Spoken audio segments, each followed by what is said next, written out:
नमस्कार दोस्तों, मैं सुमन सिंह आप लोगों का फिर से स्वागत करती हूँ हमारे YouTube channel VKS legal associates में। आज मैं आप लोगों के सामने फिर से कुछ वीडियोस के साथ हूँ और आज जो हमारा टॉपिक है वीडियो का वो है हमारा कि अप्रैल जैसे कि आने वाला है फाइनली, और अप्रैल में क्या कोर्ट मैरिज से रिलेटेड न्यू अपडेट्स हैं, क्या उसमें न्यू चेंजेस आए हैं, ये सारी की सारी चीजें आप लोगों को इस वीडियो में पता चलेंगी। हालांकि मैरिजेस के बारे में आप लोगों को काफी सारी चीजें पता है, चाहे कुछ भी हो, लेकिन आपको मैं अप्रैल में क्या क्या न्यू चीजें इसमें एडिट हुई है ये सब कुछ आपको मैं बताने वाली हूँ।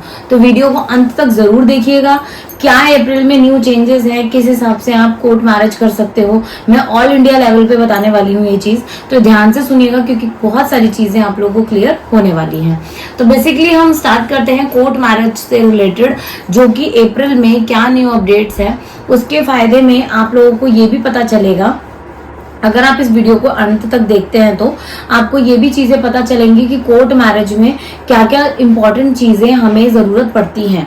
जो लोग वीडियो को फर्स्ट टाइम देख रहे हैं उन लोगों के लिए बहुत ही ज्यादा बेनिफिशियल होने वाला है, बिकॉज कल से अप्रैल 1 से आप लोगों को बहुत सारी चीजों में चेंजेस मिलने वाले हैं, चाहे वो कोई भी चीज हो या फिर ऐसी कोर्ट मैरिज में कोई भी ऐसी डॉक्यूमेंट से रिलेटेड चीज हो सकती है, आपकी एज से रिलेटेड हो सकती है, या फिर आपकी इस तरीके से कोई न्यू अपडेट्स आई है रिलेटेड कोर्ट मैरिज, आपको सारी चीजें इसके थ्रू पता चलने वाली हैं। तो चलिए स्टार्ट करते हैं हम इस वीडियो को। तो आप लोगों को मैं कुछ चीजें, बेसिक चीजें जो हर बार बताती हूँ वो भी मैं आपको साथ के साथ बताती चलूंगी। आप लोग ध्यान से सुनिएगा तो बहुत सारी चीजें आप लोगों को फायदे में मिलने वाली हैं। तो इस वीडियो में आप लोगों को जो मैं चीजें बताने वाली हूँ, फर्स्ट ऑफ ऑल आप लोग अगर अप्रैल में कोर्ट मैरिज करने की सोच रहे हैं दोस्तों, तो आप लोगों को ये भी चीज पता होनी चाहिए कि आप लोगों की मैरिज की एज जो है वो कंप्लीट होनी चाहिए। इट मीन्स आप लोगों की बालिग उम्र होनी चाहिए। तो उम्र अगर आप लोगों को पता है तो वो भी मैं बता देती हूँ। बेसिकली आप लोगों को ये भी सोच में पड़ रहे होंगे कि लड़कियों की एज 18 से 21 साल कब होगी, या हो चुकी है या नहीं हुई है।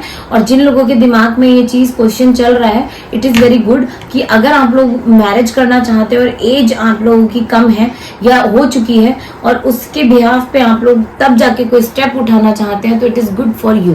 तो अभी जो फिलहाल एज है लड़कों की तो 21 साल ही है, there is no change. But अगर हम बात करें लड़कियों की उम्र की, तो वहां पर अभी कोई भी चेंजेस नहीं है। फिलहाल जो लड़कियों की उम्र चल रही है वो 18 ही है। जैसे ही कोई चेंजमेंट या कोई भी ऐसा प्रस्ताव हमारे सामने आता है या हमें कोई भी इंफॉर्मेशन आप मिलती है रिलेटेड एज फॉर गर्ल्स, तो आप लोगों तक ये इंफॉर्मेशन बहुत जल्दी से जल्द पहुंचा दी जाएगी। तो आगे बढ़ने से पहले मैं 2-4 चीजें और क्लियर कर देती हूँ। एज तो आप लोगों को पता चल ही चुकी है। अब एज के बाद जो मोस्ट इंपॉर्टेंट चीजें आती हैं वो आती हैं डॉक्यूमेंट्स की। डॉक्यूमेंट से रिलेटेड आप लोगों को कोई भी इंफॉर्मेशन चाहिए तो प्लीज मेरी रिसेंटली अपडेटेड वीडियो देख सकते हैं, जो कि मैंने डॉक्यूमेंट से रिलेटेड ऑलरेडी मैं अपडेट कर चुकी हूँ। आप इस वीडियो को जाके विजिट करिए, आपको बहुत सारी चीजें दोस्तों क्लियर हो जाएंगे रिलेटेड डॉक्यूमेंट्स। अब हम बात करते हैं, देखिए दोस्तों, एक जो मोस्ट इंपॉर्टेंट चीज आती है वो आती है नोटरी वाली शादी। आप लोगों को मैं एक चीज बता दूं कि नोटरी वाली शादी हो या हो डाइवोर्स, वो कभी भी सफल नहीं होता and it is not valid anywhere. India में आप लोग अगर कहीं पर भी रहते हैं और आप लोग चाहे शादी कर रहे हैं चाहे आप लोग डाइवोर्स ले रहे हैं इन अ नोटरी स्टैम्प पेपर, तो वो कहीं पर भी वैलिड नहीं होगा। ये बहुत ज्यादा मोस्ट इंपॉर्टेंट चीज है और ये मैं आप लोगों को अप्रैल वाली वीडियो में इसलिए बता रही हूँ क्योंकि आज भी ऐसे बहुत सारे लोग हैं जो ये गलतियां कर रहे हैं कुछ वैसे बचाने के चक्कर में। तो प्लीज आप इस चीज से थोड़ा नॉलेजेबल रहिए कि नोटरी वाली शादी करिए या फिर करिए डाइवोर्स, वो कहीं से भी वैलिड नहीं होता। और ये एक सुप्रीम कोर्ट की गाइडलाइंस भी है कि जो भी कोर्ट मैरिज करता है वो कोर्ट मैरिज कहीं पर भी वैलिड तभी होगी जब आप लोग रजिस्टर्ड कोर्ट मैरिज करते हैं, ना कि आप लोग अगर नोटरी वाली शादी करके उसको लेकर जा रहे हैं उस पेपर को, तो वो कहीं पर भी वैलिड नहीं होगा। There is no validation at all. और वहीं पे अगर मैं बात करूं डाइवोर्स की, तो आप लोग कुछ लोग सोचते हैं कि चलो पेपर पे लिखवा लेते हैं खुन्नस में जाके और वो चीज वैलिड हो जाएगी, तो वो वैलिड नहीं होती, क्योंकि डाइवोर्स भी आपको कोर्ट में जाकर ही पिटीशन फाइल करने के बाद ही मिलता है। तो ये था ऑल दो मैंने जो चीजें बताई हैं। अब हम बात कर लेते हैं कि अप्रैल में अगर आप लोगों को कोर्ट मैरिज करनी है, व्हाट इज द प्रोसेस।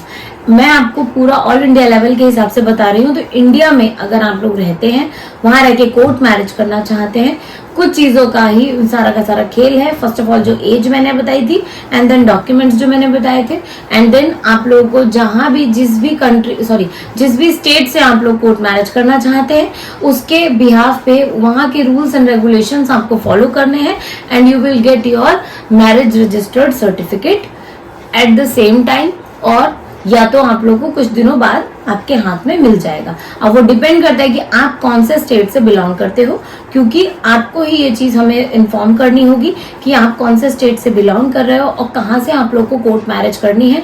और फिर आपको ये बताया जाएगा कि आपके स्टेट में कितना समय लगता है कोर्ट मैरिज के लिए। या तो सेम डे मिल जाता है, या तो फिर आपको मिलता है 30 दिन के अंदर, या फिर कुछ स्टेट्स में और भी टाइमिंग्स चेंज है। वो डिपेंड आप लोगों के ऊपर करता है। आप लोगों को हमारे हेल्पलाइन नंबर पे कॉल करके अपनी सारी इन्फॉर्मेशन लेनी है according to your states, and then आप लोगों को सारी इन्फॉर्मेशन हमारी टीम से मिल जाएगी। तो ये आज का वीडियो जो मैंने आप लोगों को बताया है अप्रैल से रिलेटेड, वो ईच एंड एवरीथिंग आप लोगों के लिए बहुत ही ज्यादा बेनिफिट है अगर आप लोग इस वीडियो को ध्यान से देखते हैं या सुनते हैं तो। लेकिन इससे अच्छा चीज ये होगा कि अगर आप लोग अप्रैल में कोर्ट मैरिज करना चाहते हैं, कोई भी स्टेप उठाना चाहते हैं, तो प्लीज मेरा इस वीडियो जरूर देखिए, उसके बाद ही आप लोग शादी का डिसीजन लीजिए। तो इस वीडियो को अब मैं यहीं खत्म करती हूँ, और भी मैं आप लोगों के लिए आगे वीडियोस लाती रहूंगी। हमारे चैनल के साथ ऐसे ही बने रहिए और अपना प्यार देते रहिए। Thank you so much.